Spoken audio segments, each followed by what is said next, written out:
What tactically are you doing today or using to find gains towards better relevancy, personalization, and engagement? I actually have an interesting story about this that happened, a couple weeks ago at my job. The company had been sending out basically kind of cold sales emails, and we've sent out like 1,400 emails, no demos, no response. We sent an email out to 25 people and got 3 demos. So 1,400 emails, 0, 25, 3. How did we do that? Segmentation. We segmented a very specific group of customers. Subject line, we asked them a question. Are your mobile apps gray and boring? That was the subject line. We knew they had gray and boring apps because we knew who had built their apps. That email got a 47% open rate and resulted in a 10% conversion rate.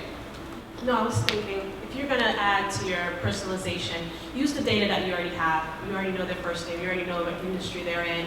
Use that information to tailor your message, and that's going to increase your engagement with your customers. Also, make sure that your emails all have a clear, defined call to action. Make sure that it's relevant to them.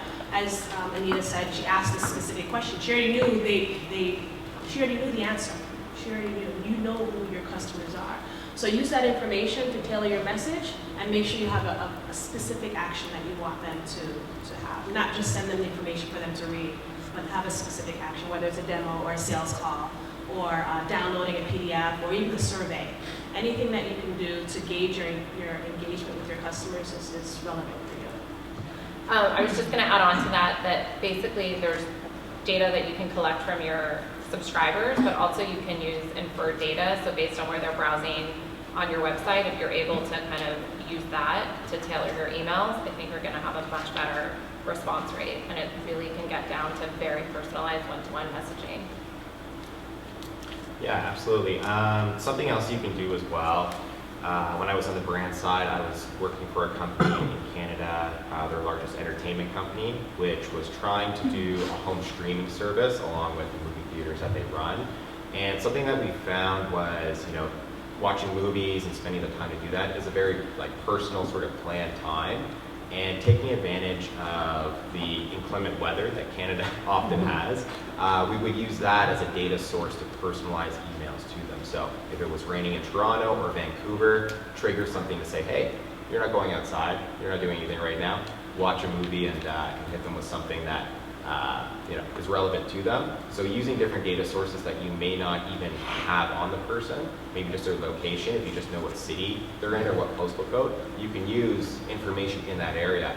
Matt and I work with a lot of sports teams where they'll send out stadium reminders and things like that for people who might be coming to the game, with construction in the area, weather that day, things like that are just informative that people want to know before they do something. But then you can also use that as an opportunity to engage with them more, learn more about what they want to receive, and maybe push a product or some sort of call to action like a survey, or different ways to understand what their interests are. Yeah, it'd be helpful at the same time. Just to add something, for Big Five, we carry so many different products.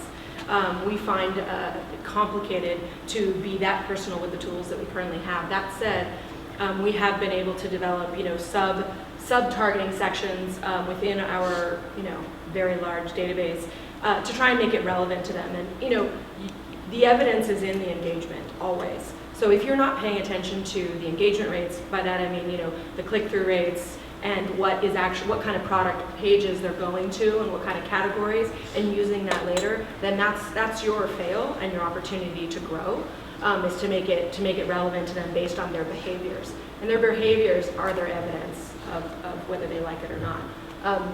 Perfect example, every holiday we do a daily deal type program, and they generally wanted to just say, just daily deals. Let's make it general. I'm like, no, let's not. And we changed that, and our open rate went from 15 to 20% to 30 to 45% depending on the category. And again, the categories themselves have different engagement rates from which you find success, right? Unfortunately, my least favorite part of our business is our firearms, but one of the things about our firearms is that they're a very engaged group. Very different than, say, just your footwear person. So just really track who you're trying to get to and set up metrics in advance so that you know what you're hoping to do and know when you've succeeded. I would also say also identify where you have gaps in your data in order to target and get relevant data so you can push to them. And in doing so, you can set up new campaigns and do something unique with customers that you may not have thought possible before. Something like you're seeing more people do that weather targeting that a lot of people never did several years ago. Looking at other places what are they doing in order to get to their customers helps out a lot. And then seeing how your business fits into that, what you can do and what data you can collect in order to get that personal relevant contact to the customer. Perfect. Justin, to your point about data, right? So I was at a TED Talk a couple weeks ago. They said the average marketer is opening between 15 and 30 applications on a given day, right? So that could be an analytics platform, e-commerce, just simple Word, PowerPoint, what have you. So there's a lot of complexity there in capturing that data within your marketing ecosystem.